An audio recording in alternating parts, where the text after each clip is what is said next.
Welcome back to another fantastic and wonderful episode of Success Innovation. Thank you for joining me again.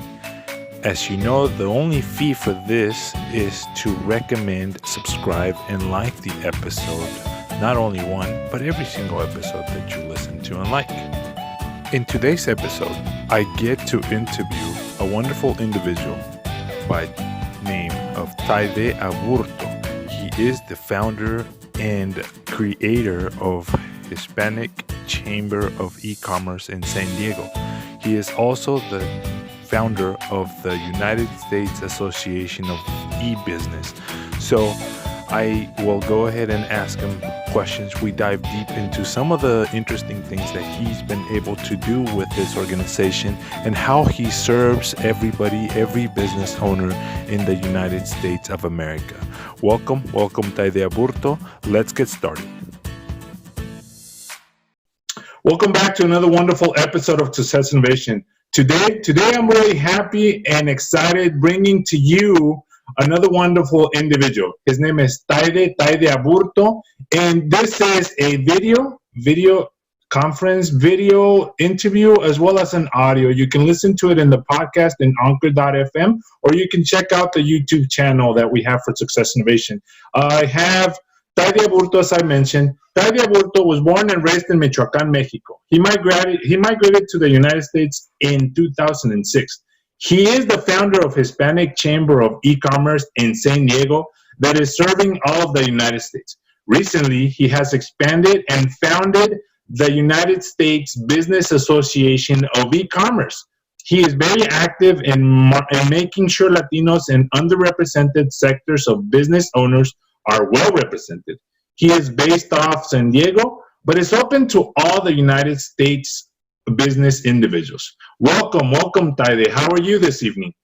I'm doing great, Lázaro. I'm very happy that we finally were able to have this interview.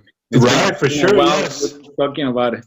Right, for sure. I'm really grateful that you made the time and that we finally were able to connect. And obviously the audience has to know, because this is going to be recorded and somebody might be listening to it in maybe 5-10 years down the line. But today, in the last couple of weeks, and it's been all over the news for us, it's the beginning of April of 2020. But COVID-19, it's a pandemic throughout the world. But what I want to focus on, and this is an interview that we're doing long distance, otherwise we'd be doing it face-to-face. But for the last couple of weeks, maybe a month now, everybody's been kind of quarantined, and I'm grateful that you made the time to actually connect with me via Zoom, which is a platform that has reached more use in the last couple of weeks than in the last year itself. So that being said, for the listeners that are tuning in down the line in the future, reaching back into the past, which this interview will eventually be, you will be listening to something historical that had never been present. Well, that being said, I want to commend Tayde for his hard work, for his leadership in the business sector. And Tayde, he founded HISCEC, which is the Hispanic Chamber of E-commerce. And I want to ask him, where did the idea for Hispanic of E-commerce came about? That's a really good question, Lázaro. But when I moved to San Diego in 2006. I wasn't planning on starting a business association in San Diego, but at that time I was working on my dissertation to earn my master's degree. I earned a master's degree in marketing from Tec de Monterrey. I'm pretty sure that you know a few people that are graduated from the Tecnológico de Monterrey. So at the time that I was working on that dissertation, I realized that there was a gap, a technology gap between the general market and the Latino market, because at that time, like I said, I was working on a research study to measure the impact of e-commerce in export businesses. And my research showed that export businesses that were using some type of e-commerce in their operation, they were performing better than the rest of the exporters. So when I learn about this digital gap between the Latino community and the general market, I decided to pitch the idea to the local Hispanic Chamber to create a technology committee, because at that time I was a member of the local Hispanic Chamber in San Diego. Right. But they were not that receptive of my message, and I did it a couple of times throughout 2 years, 3 times throughout 2 years, and they didn't move forward with the idea. So I decided to start the association, because I knew that it was going to have a positive impact in the business community. And we have been in business for 11 years, and over the last 11 years, we have helped thousands of businesses to have a stronger presence online, to connect with each other, to generate business, to get educated about topics that are important for their businesses. And the reason why I keep doing this, Lazaro, to be honest with you, is because I know that we are positively impacting our community at a level, at least, that it makes me feel comfortable and proud of the work that we're doing. So that's why I keep doing what I'm doing, and I'm going to keep doing it for as long as there is a room for us in the marketplace. Right. So you mentioned that one of your goals is to go ahead and focus on the Latino business owners, for that matter, right? But is there like a specific reason why you believe that there was a need to go ahead and start the E-Chamber of Commerce for Latinos?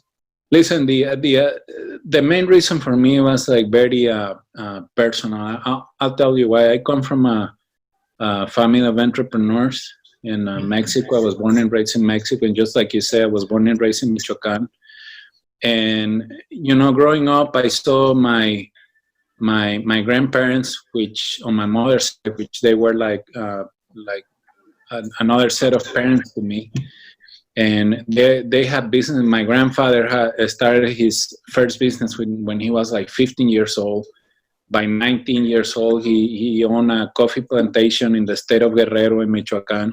So I saw growing up like the challenges and the struggle that entrepreneurs go through in order to fulfill a dream or to create a business so they can provide to themselves.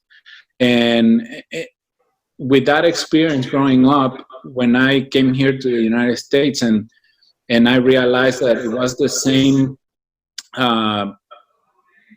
process, for a lot of them, like they either started their businesses with savings or with credit cards, which is very common in our community. You start a business with savings because you've been working, X amount of years, and then you decide to start a business. And, you put that money into the business. So if you put your savings, that means that you have no more savings. Right. So for me, that was a very key point, because what I wanted to do is to help people to be as successful as possible with their businesses. Because as you know, if you take a look at the success statistics that are out there for small business owners, they are not that exciting. I mean, most businesses fail within 5-7 years. Right. So if you don't make it through within the first 5-7 years, and you put all your savings or you use credit cards to invest in your business, you are going to end up in a very uncomfortable situation, and that's not the idea of starting a business. So I started the Hispanic Chamber of E-Commerce motivated by the idea that I could make a change, or I could make a positive impact in the life of these entrepreneurs by providing access to resources, access to education, access to contacts that can help them to minimize the risk of not being successful. One of the things that I've noticed about in this, I'm speaking from the experience that I've seen for Latino business entrepreneurs, owners, they have the idea to go ahead and jump into a venture that they dreamed up, that they thought of, that they believe in. But ultimately, they leave their 9 to 5 job of being an employee, a W-2 earner, to being an owner employee, meaning that they become owners, but they're the employee of that business, meaning that if they get sick, they cannot sustain the business because they haven't put the infrastructure in place to go ahead and have that business run by itself. So they're simply business owners, but they're employees of their own business. So how can you, if you don't mind sharing some of the insight that you've seen throughout your experience, how can somebody jumping into a business venture change that right off the get-go? Well, right now we're living at Lázaro. Right. For self-employed sole proprietors, it's, and especially in California, it's extremely expensive to pay for your own health insurance and all that. I mean, I'm an entrepreneur, and my wife and I are self-employed, so I can tell you this is not a hypothetical situation. It's a reality that we're living. Yeah. So I can tell you that it's one of the I'm not going to say a challenge, but it's one of the investments that you have to make when you decide to go solo. So it's very important that for someone that is planning to start a business to consider all these scenarios. Right now we're living in something that is like completely out of our, like our wildest dreams. I mean, off of all the what if questions, this was not one of those what if that they or that anybody had ever thought of. And I'm talking about the COVID-19, the coronavirus, the pandemic that's just rampaging through, and everything that's going on with it. This is one of those what ifs that we could not have seen.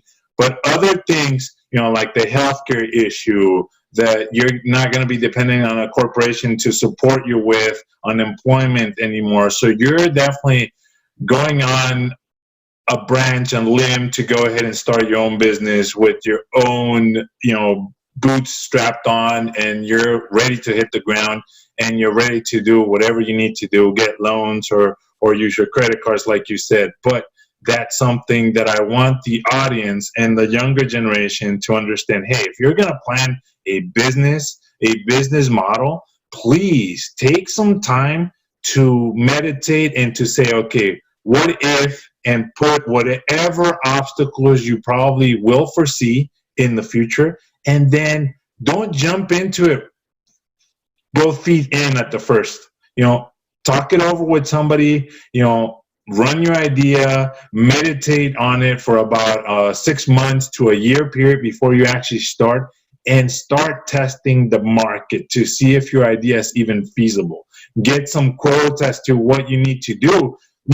If you love whatever type of business, it doesn't have to be an e-business. It doesn't have to be a brick and mortar, but you have to have both together if you want to succeed. And we have Tayde Aburto here, who's advocating for the utilization of e-business, e-commerce, to be present. And now, today, in this day and age, being in the electronic, the internet, Google search is really hip and happening. If you're not present there, you do not exist to anybody that's outside of your local area. When I say local area, I mean within the 5-mile radius, and that's the reality. So that's why Tayde Aburto is here to share some of his insight and knowledge. You know what, Lázaro, I've been receiving a lot of calls over the last 3.5 weeks, because of what we're going through. And unfortunately, a lot of the folks that do not have an online presence, they're struggling big time right now.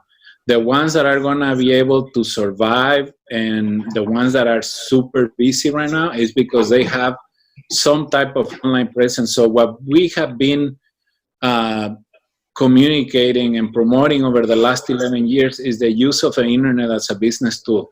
even if you don't have a website, but if you have some type of electronic communication with your customers, if you have a way to promote your products and services online, if you have a way to take payments online, that's what is needed right now. And it is extremely important that business owners incorporate a digital strategy as part of their business strategy. And if they don't have a strategy at all, you were mentioning right now, it's very important that they do their due diligence, that they do market research, they understand the market that they want to serve. I usually recommend having like 3 top customers in your business, the ones that are the most profitable.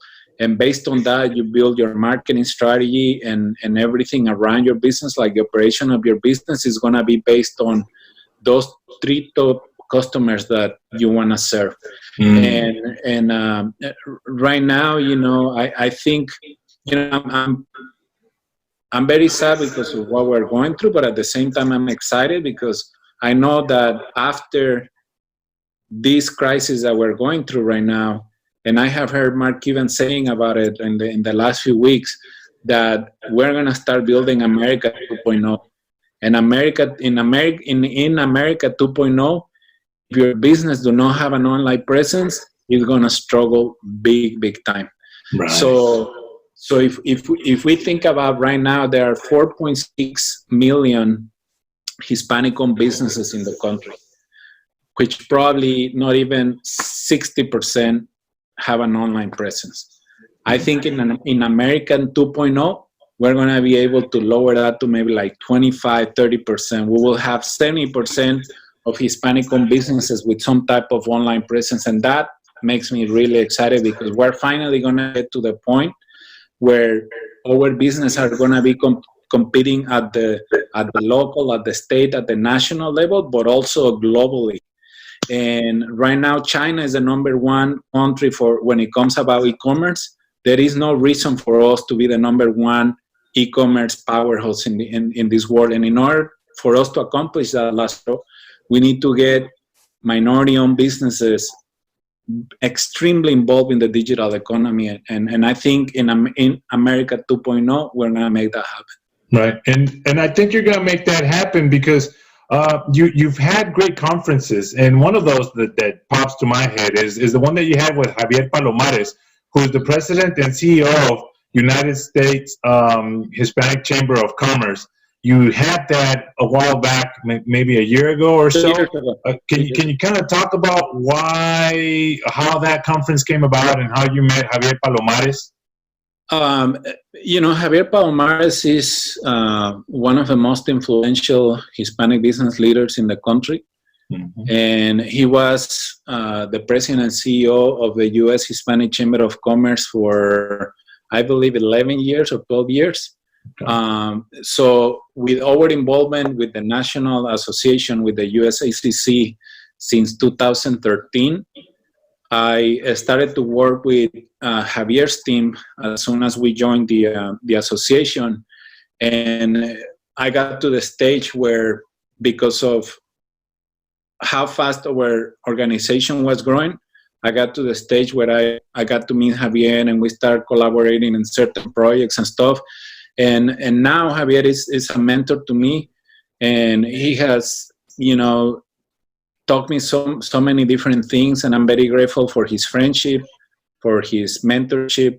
And, he was an extremely busy man when he was the president and CEO of the USHISCEC. I tried to get him to San Diego for like almost 3 years. And when it finally happened, I think you are referring to the event that we hosted at USD. That is correct. We had 335 people. We even had to get San Diego police officers because of,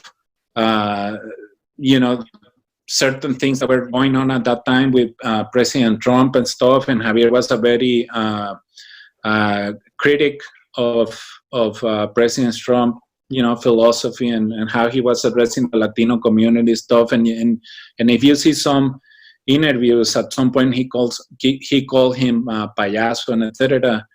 That was when the presidential campaign was going on. And then when he got elected, he said, we need to work with him because regardless of, political affiliation, we need to work with the president because at the end of the day, he's the head of the state. Exactly. He's the head of the state, and it's better to be at the table than to be chanting on streets, with whatever, and you don't accomplish anything doing that. You need to be at the place where decisions are being made and being decided, executed. Exactly. Yeah, you need to be where the power is located. Exactly. Right? So, after that event, he was accused of a couple of things that he ended up in court, and then he won the lawsuits. And then we brought him again in March 2018, 2 years ago. That's what I was thinking to you. That was the event that you said. It was September 2017. Okay. And then he came March 2018. Okay. And, at that time, some people criticized me for extending him an offer to come to San Diego and talked about leadership because he was in the middle of lawsuits. Mm-hmm. But I remember I called him and I said, hey, Javier, this is going on. Please tell me, what's the situation? And he explained, and he said, this is what happened here. I didn't do this and that, blah, blah. They're accusing me of this stuff. And I said, you know what? I trust you, and you have been a great mentor to me, so I'm going to support you 100%. And I think if you want to deliver some message here, Lázaro, is that I grew up with very strong family values, and one of them is when someone helps you out in your life, you stay loyal to that person in the good times and the bad times. Right. So when our association was in the most need of having someone bigger than us that could help us to accomplish our goals, that's where the USACC started to supporting us, and it has a lot to do with Javier's leadership. So, that's when he earned my trust, and you know me to some extent, and many people that knows me, they know that I'm an extremely loyal person and a very loyal friend, a very ethical business owner. So Javier helped me a lot with introductions, with advice, with connections, and connections that I've been able to nurture over the years, and it wasn't like a one-time thing. So there was no reason for me to turn the back on him when he most needed it. And until this day, he's a really good friend of mine, and I'm very grateful for his friendship and his leadership. From off of that mentorship and that friendship that kind of developed with Javier, what do you think the best lesson or the most valuable lesson that you've learned up to date from Javier has been for you that you can share with us? Well, I think, as a professional, he's very results driven. He's very focused. Like when he's working on projects, he puts a lot of hard work and discipline into it. I think that's one of the things that he communicated through us. Through us, I mean chamber leaders across the country. When he was the president and CEO, he told us if you are launching a program or initiative, make sure that you guys execute it the best way possible so you don't burn any bridges with your sponsors or with the business community, etc. So being very focused on what we do was one of the lessons. The other one that I think it has been key for me and for many of the chamber leaders that learned from Javier, it was personal development. Mm-hmm. The chamber put a lot of emphasis through the foundation when he was the president and CEO to invest in educational programs that they were hosting every 3 months, if I remember, four times a year. Okay. And it was a program that they signed up with Notre Dame. Okay. And they will bring experts from Notre Dame and will teach us how to manage our nonprofits, how to run programs, how to get more educated about certain topics that could help us to run our organization better. So personal development, it was another thing that I learned that it was super important for me to keep nurturing as a professional and as a, active contributor in our society. Right. So that was another important lesson. And the third one that I think we all knew, but he will reinforce quite often, it was that the leadership role that we're playing in the community. That, it's not easy to do the work that we do because we invest a lot of time doing things that probably do not give you a huge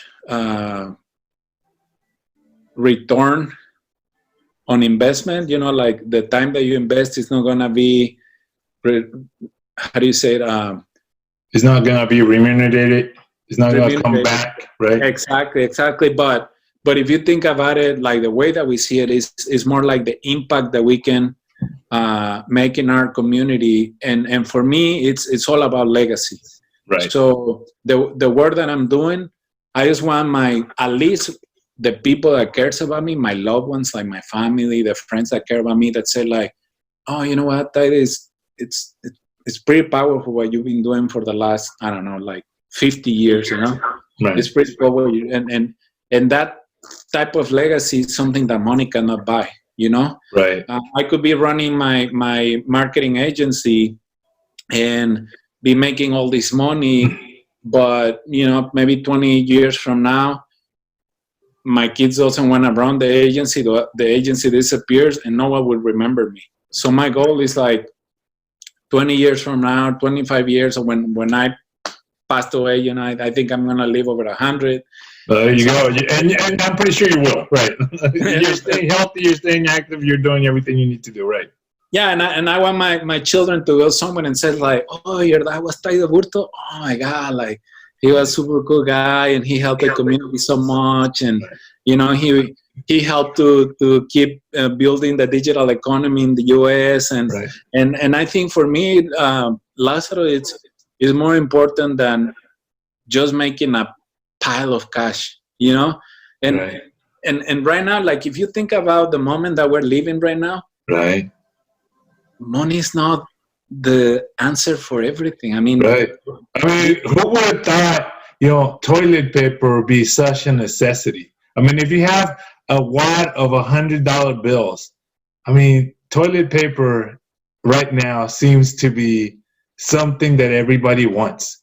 And not just that, Lázaro, like think about this. This virus is not looking at your skin color or your social status or your executive position. Zero. Like if you think about what we're going through right now, it's like, it's not about money. It's about your health. Yeah. And like how the things that you do keep your immune system strong, and one way to keep your immune system strong and to enjoy life is by being happy and enjoying what you do in your life. So what I do right now, like the way I handle my business, it makes me happy.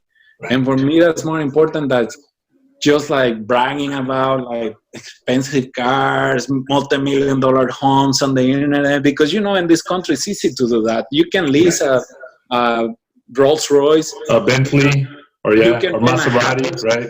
Yeah, like if you're making like $20,000 a month, which is very easy to do it on the internet.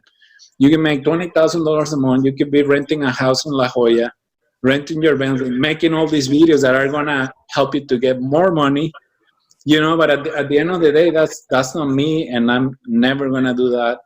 And for me, it's more like I said earlier, about the legacy, and I try to connect with people that share the same vision, and I think that when my children are older and they have children and I'm a grandpa, they're gonna be like, oh my God, grandpa, that was pretty cool, all the stuff that you do, and that's keeps motivating me to do what I do.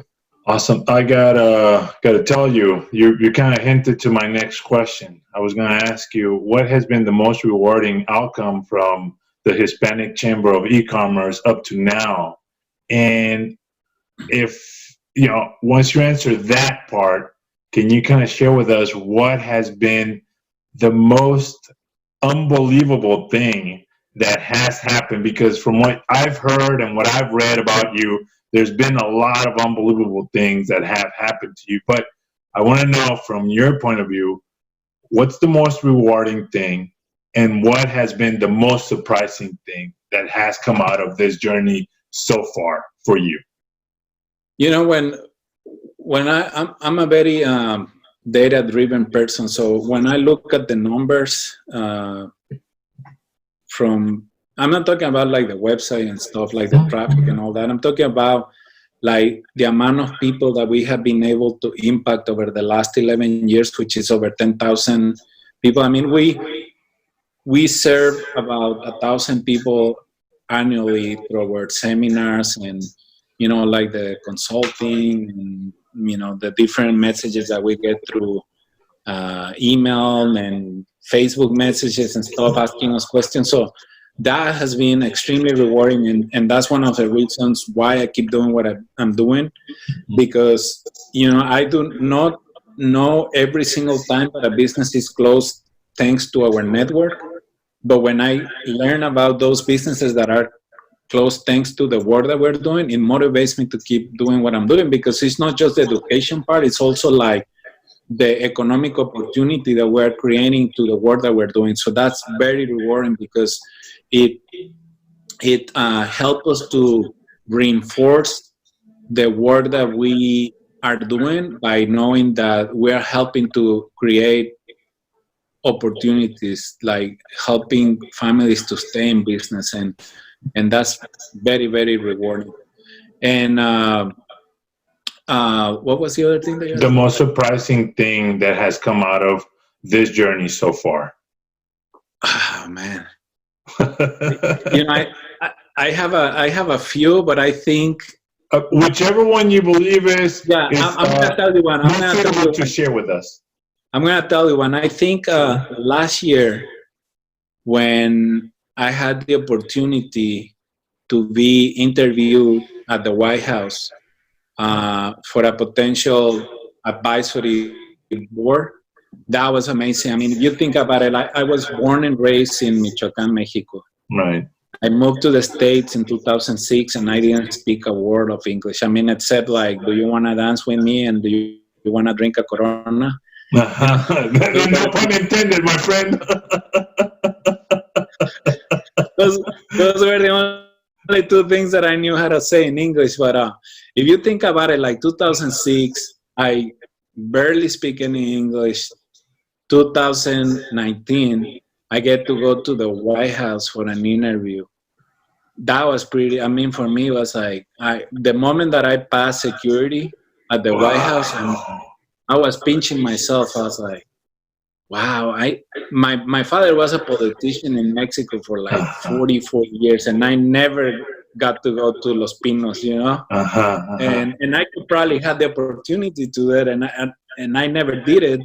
So when you step into the most secure home in the world, where you know that the most powerful person in the world lives in that house, and then you go there for an interview because someone in there thinks that you are capable of adding value to, I cannot get into details for this because it was like very confidential, but like the fact that someone after reviewing my resume said like, "Hey, we want to talk to him to see if he's a good fit for A, B, C, and D."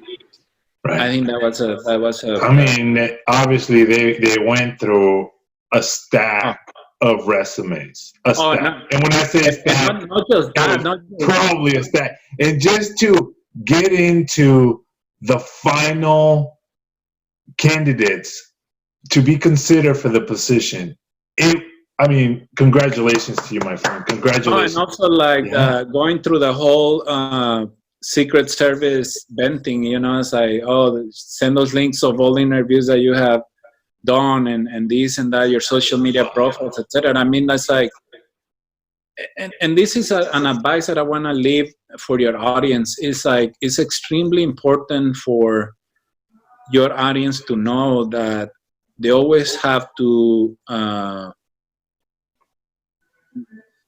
conduct themselves with a lot of integrity and being respectful of their values, because you never know, like if you get so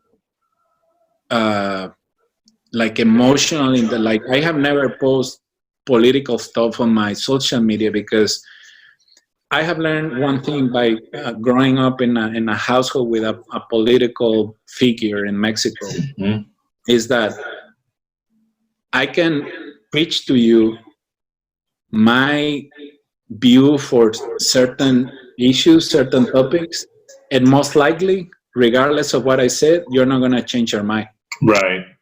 Right? Because each one of us grew up in different environments, and we have these beliefs based on how we grew up, right?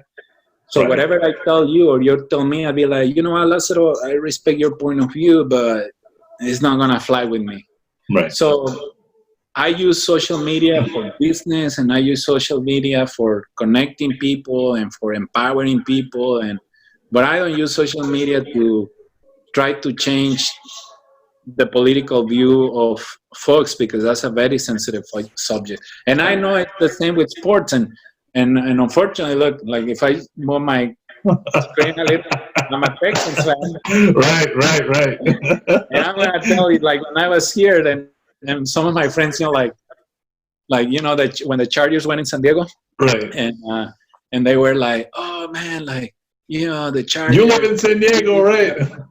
Yeah. And then they would say like, oh, what's your team? And say Texans. Oh, come on, you're not a Chargers fan. And I have to share a cool story with you. Okay, go ahead. When the Texans came to play in San Diego, I believe it was 2013 or 14. I need to double check that, but here is a cool story. So I have a friend that knew the chief marketing officers of the Chargers at that time. And I contacted her, and it's like, hey, do you think there is an opportunity for me to do some type of work for the Chargers this season, because the Texans are coming to San Diego, and I wanna see them play live, I was like, I just get the tickets and stuff. I was like, no, it's not the same. I want to be on the field, So I was, let me see. So it happens that there was like this kind of like a sales position, but it wasn't sales. Like, I don't know if your audience know, but there are a lot of Mexicans that love football. Right. Yeah. So the Texans will get all these Mexicans, coming into San Diego specifically for the games, and some of them will own the suites, and they will pay $160,000, I believe it was, for like a 3-year contract, so they could have that suite for 3 seasons, $160,000, or they will just come for one game and pay the $16,000 for one game and watch it in their suite and stuff. So I got this gig where the Chargers actually pay me a monthly fee to go and knock on the doors of the Mexican folks that own a suite on each one of the games, and I will go and be like, hey, Lázaro, is everything okay? Do you need more beer to do that? No, everything's cool. And then I will mark it. So they will give me like a list of 5 or 7 suites. And I had access to anywhere in the stadium, from the locker rooms, the field, everything. Wow. I was getting paid, and I was getting a parking spot like if I own a suite. So throughout the season, the only reason why I wanted to get that opportunity is because the Texans were going to be in town, and I actually ended up getting a picture with Mr. McNair, rest in peace.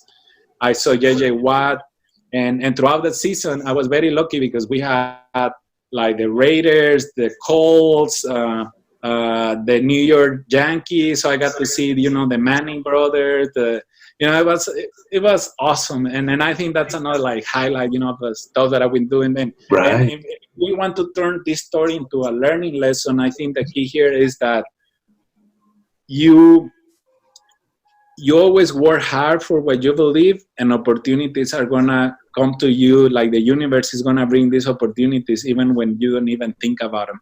So you just have to stay like positive, visualize. Like I always wanted to watch the Texans live since I was in Mexico. I became a Texans fan in 2002 when the franchise started in Houston. And I always said to myself, man, I want to watch a Texans game live at least once in my life.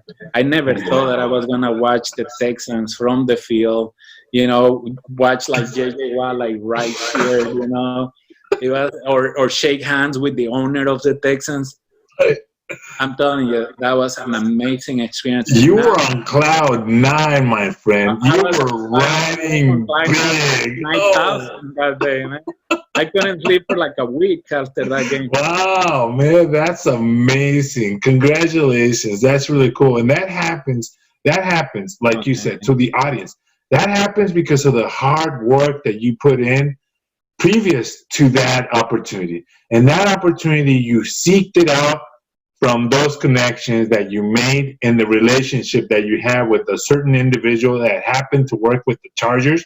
Or for the audience, if you start and cherish and build and nurture a relationship now, maybe 5-10 years down the line, you'll be able to collect and reap the benefits that you never imagined possible. So that's a really key point, Lazaro, because a lot of people don't have the patience to build those relationships. And I'm glad that you mentioned it. It's extremely important that you put out the work, that you stay consistent, that you stay on top of mind of those people that you want to connect with, so you can earn their trust and respect.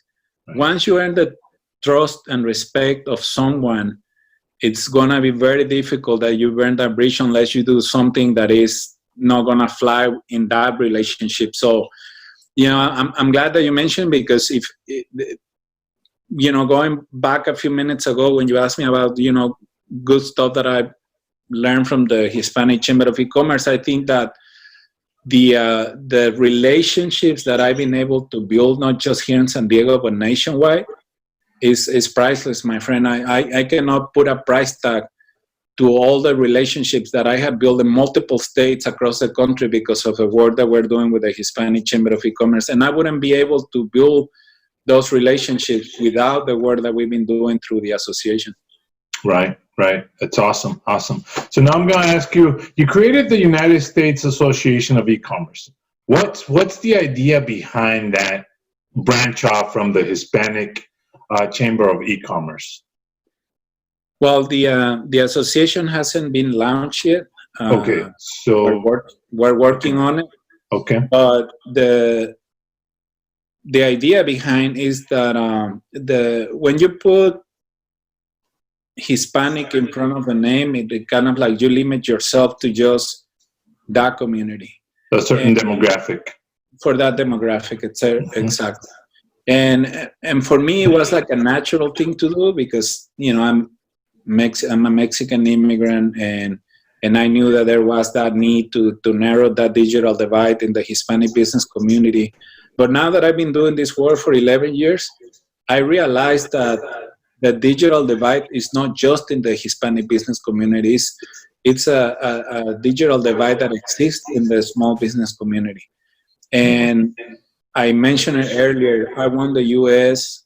to become the #1 powerhouse when it comes about e-commerce in the world. And if we want to accomplish that, we need to extend our reach beyond the Hispanic business community. So through the U.S. Business Association of E-commerce, we want to create an association that can connect business owners across the country in a business portal where opportunities can be created.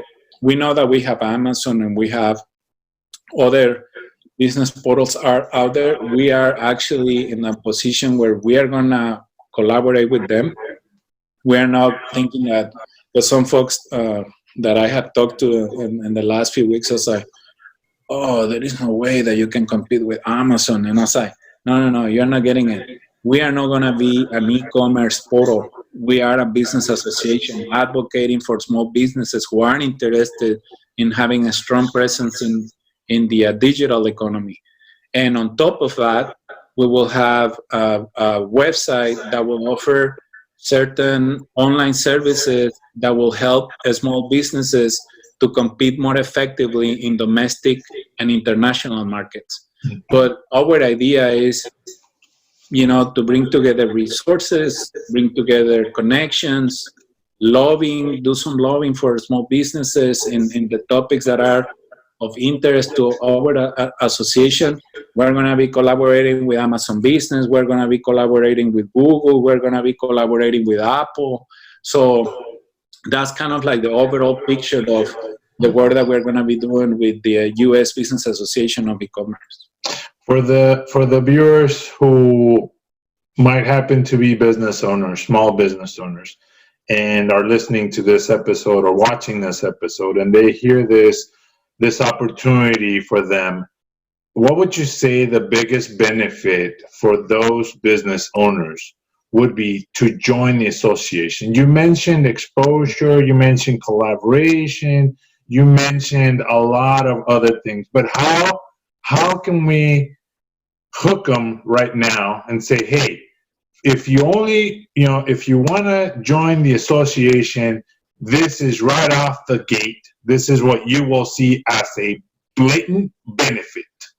Once you join, you pay your subscription, your annual subscription, monthly subscription. I don't know how you're doing it, but once you join and you're in and you're part of it, what will you get? Will you get mentorship? Will you get a one-on-one? What's the biggest benefit that you can advocate for them right now? The first benefit that they get is like it's through our platform. So we become an extension, a marketing partner for them. Because I'll give you an example, Lázaro. You have a small business that just created a new site. That website probably is going to get less than 100 people a month because no one really knows about you.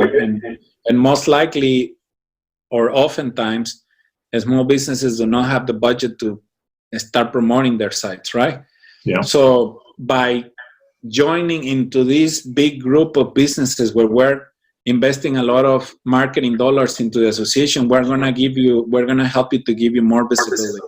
So more visibility eventually means more business. So that's going to be like the first benefit that you're going to get from us. It's like a set of online tools that are going to help you to promote your business within our network and through our online platforms. So that's the first one. The second one is that we help you to get access to new markets. Right now, there are many businesses that are not being able to get business where they are, like geographically located, but they are getting businesses in New Jersey, in Illinois, in Florida. So access to new markets, that's another benefit that you're going to get from joining the U.S. Business Association of E-commerce. And the third one is connections. And through connections, you can get, a mentor. You can learn from other business owners that are in your industry. So those connections are extremely valuable. And when you know that the both of you belong to the same association, you're already like halfway.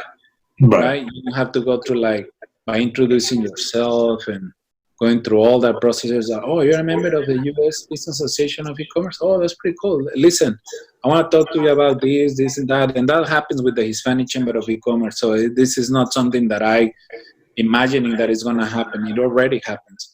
So that's another benefit that you get. And of course, through our partners and the different companies that we're going to be working with, you're going to go to the site and you will have access to online trainings. You will have access to other resources that are going to help your business from the operational standpoint or from marketing.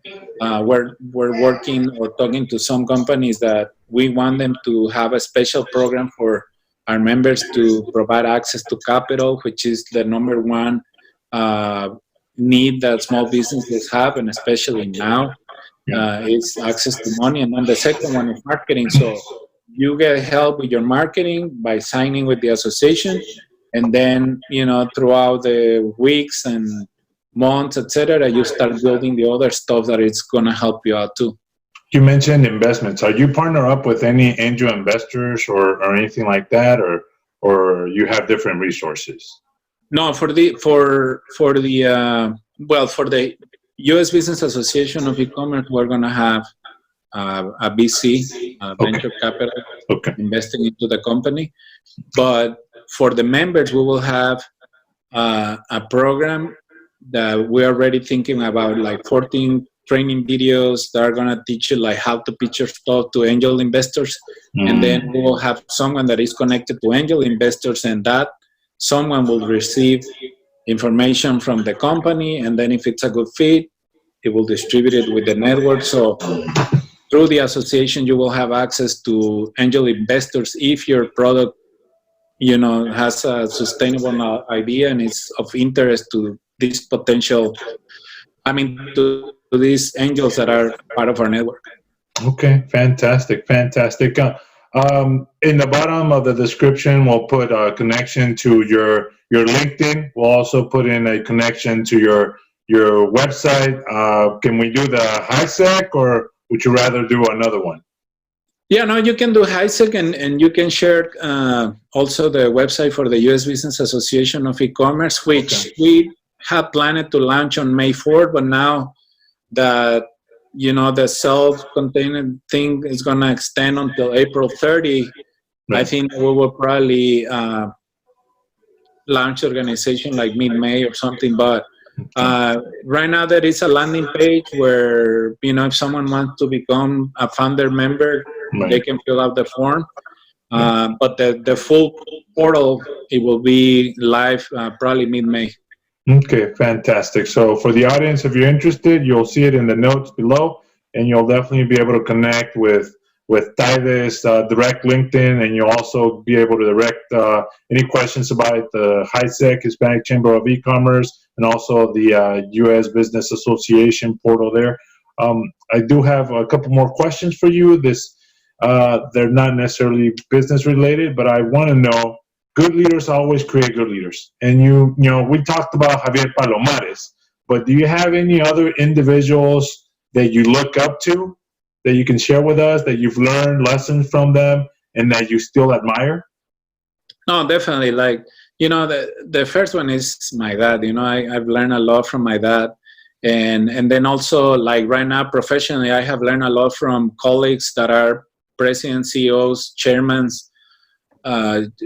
or members of boards at the different Hispanic chambers of commerce across the country. I have learned a lot from them. So, and there is probably like a handful of Hispanic chamber leaders that have played a key role in my growth as a chamber leader. So they're also like, good people, and they have contributed a lot to my personal growth.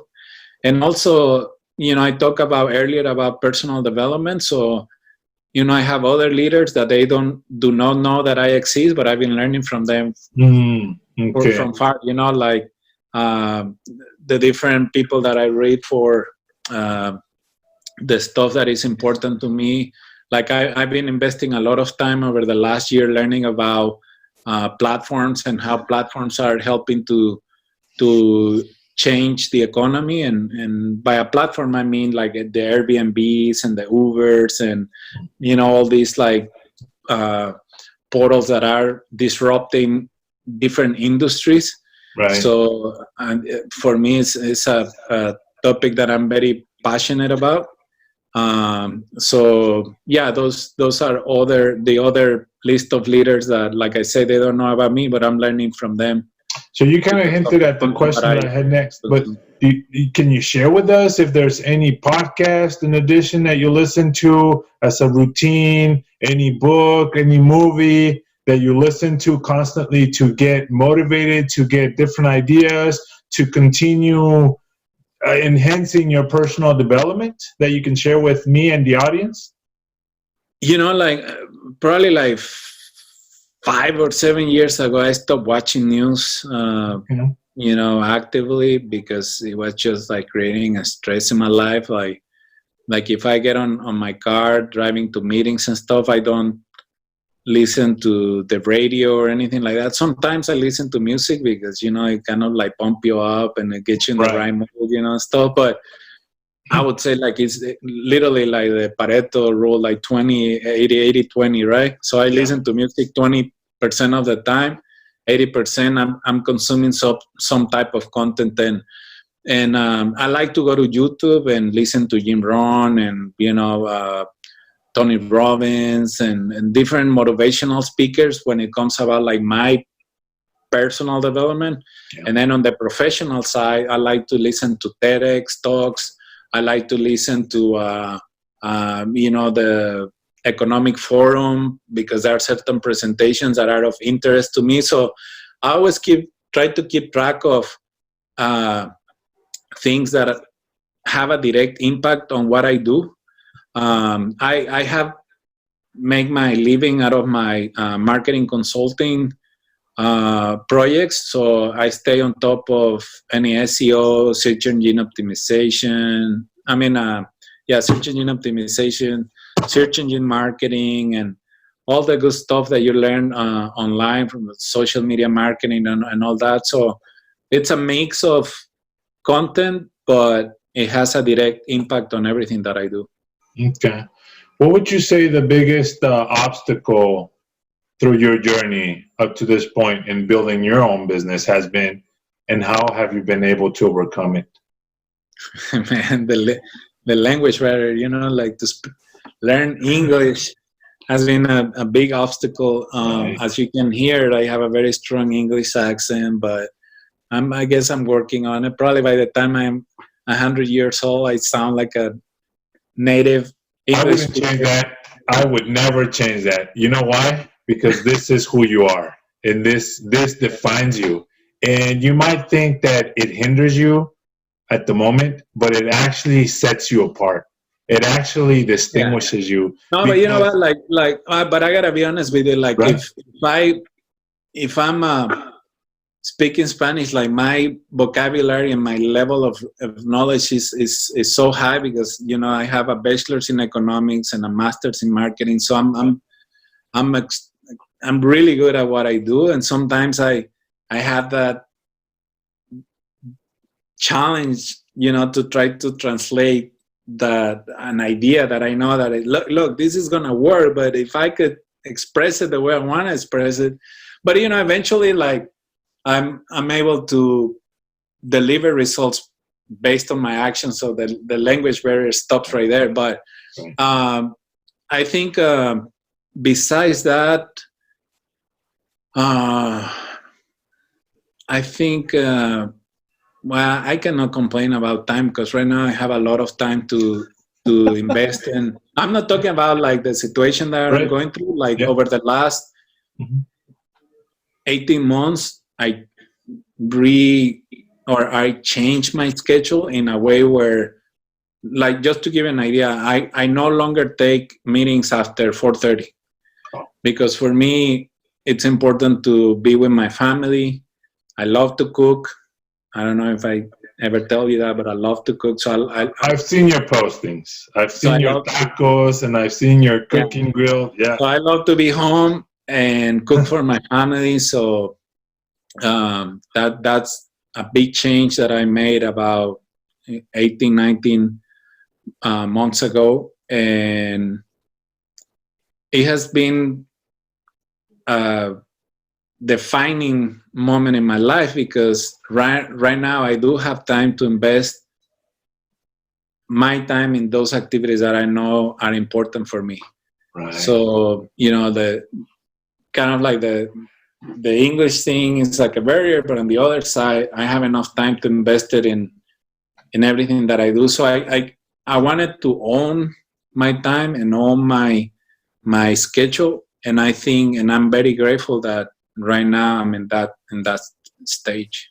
Fantastic. Thank you for sharing that with us. And I think you reprioritize to your style. And a mental and physical well-being is something that'll keep you going for a long time. You mentioned earlier you want to live to 100 and plus. That is key part of it. Being mentally sane, being physically happy, that will leave you a lasting memory, and you'll definitely leave a legacy for your family. The memories that you make with them. From this conversation that we just had, Lázaro, if we can wrap it up by saying or by advising your audience to focus on their happiness. Yeah. We all have to strive for happiness. And I think if you can do the things that give you that level of internal peace, right there, you are very wealthy in so many different ways that you have no idea. And we will have a lot of like young kids, young professionals that are going to be looking at watching this, and it's important for them to learn from us that have gone through the trenches, and you gone through all these different challenges to get to the point where we know that happiness is just the key of success. You can define success in so many different ways, but if you are able to own your time and do what you do what you love, I think that right there for me, that's being wealthy and being happy. Fantastic. I do have one last question, and this one is, if you had a time machine and you could go back to your younger self right before you actually came across the border, back in 2006, and you could tell that younger Tayde 2 or 3 pieces of advice, what would you tell that young individual? You only have about 2 or 3 minutes. What would you share with that young Tayde? That's a really good question, but you'll be surprised, but I don't think I would change anything in my life. Mm-hmm. So I would tell that young Tayde, that's like, dude, keep doing what you're doing because you're doing it really good. You know what I mean? It's just like, I was like, I mean, you're gonna meet the Texans Sunday. Exactly. You're gonna go to the Texans game. You're gonna have an interview at the White House. You're gonna have 2 beautiful children and a wife that loves you. And it's like I think I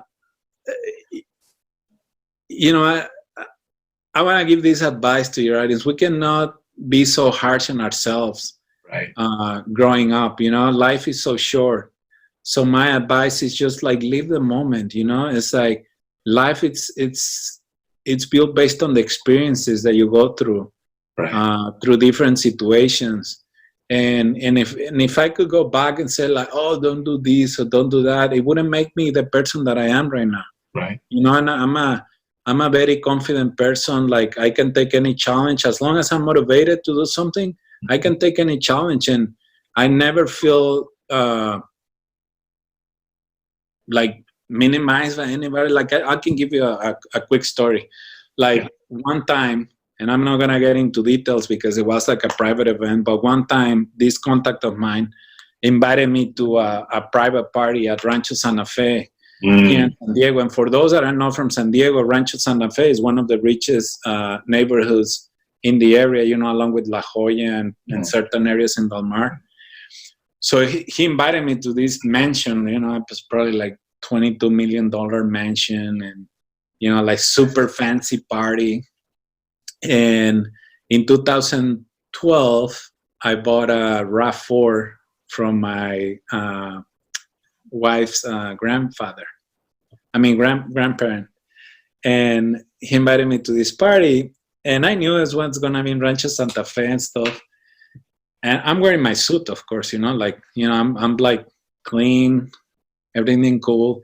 When I go to the valet parking at this party, and you see the Bentleys and the Mercedes and the Rolls Royce and all the fancy cars. Right. And here I come. The RAV4, man. RAV4.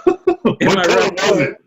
And I remember I was calling my friend and I was like, hey, where's the house? Because, you know, in certain areas in Rancho Santa Fe, it's nothing but like big trees and mansions and stuff. So it's hard to find it, right? So he was giving me directions. I said, okay, so I'm here at the Valle. I'll wait for you. And then he's like, Tayde, is that you? I was like, yeah, RAV4, great RAV4. I was like, unbelievable. And I was like, this is like a white dude, multimillionaire. I was like, I can't believe this. Okay, I'm here. So I walk out of my car, you know, put my suit on and like, you know, start working like super confident. It's like, you know, I've been waiting here for you for like the last 5 minutes. And I think that you are the most confident dude that has walked out of a car in the last 5 minutes, and you are driving a freaking RAV4, dude. And he's like, I told him, I was like, dude, forget about the RAV4, man. This is what makes me. So if we want to leave another advice for your audience, is like, keep investing on this, because no matter what position you have, where you go, no one is going to take this away from you. That's and for sure. If you keep this sharp and always learning and always on top, there is no one that is going to be able to, you know, undertake you or anything. Like, I can compete with whoever I want. If that is something that I'm motivated to do, there is no one that can stop me because of what I have right here. And right. No one can mess up with my happiness. If you tell me like, oh, Tayde, you're not happy. I was like, yeah, Lazaro, I'm not happy. I'd be like, you know, you screw you, because I'm happy, dude. Right. You may not be happy and you're trying to not make me happy, but I know I'm happy. So whatever you have here is what completely controls your reality, because we create our realities right here, Lazaro. So if we believe that we're not good at something, if we believe that someone is better than us, guess what? That person is better than you. And yes, you are not going to be able to accomplish whatever. But if you start creating a reality right here of everything that you want to accomplish in your life, sooner than later, and you have to be patient and you have to trust the process, but sooner than later, you will accomplish whatever you said in your life. Your brain will start, your mind will start putting those bricks in motion, the gears to go ahead and achieve your goals. The more the universe is very good to those that have the patience and put out the work. And like I said, if you trust the process, things happen sooner than later. Thank you, Tayde. And I definitely, with that, we wrap it up. Thank you so much for the time that you made for me tonight to talk to you, to interview with you, to get knowledge off of you, and to learn your stories, to share with the audience. That being said, to the audience, thank you so much for joining another wonderful episode of Success Innovation. We will see you next time. I will connect you with Tayde in the notes below, to his LinkedIn, to his social media, to his website, to the HISCEC.com, and we will be able to go ahead and reach out to him if you guys need to. Thank you, Tayde, once again. Lazaro Herrera from Success Innovation. Thank you so much. Thank you, Lazaro. Well, there you have it, folks. Once again, this has been another fantastic episode, this time with Tayde Aburto from the United States Association of E-Business. He's a wonderful individual. I really enjoyed this interview. I got to learn a lot more from him. And one of the funny things that he mentions, when he reached out to those individuals via his network and was able to obtain a job with the Chargers, and then the main reason he did it was because he needed to achieve something. So those are examples, real examples, life examples of individuals doing wonderful things because they really are passionate about it. Tayde Aburto shows passion, and he shows passion because he cares about the United States small business. So I hope you enjoyed the episode. Lazaro Herrera from Success Innovation. Thank you.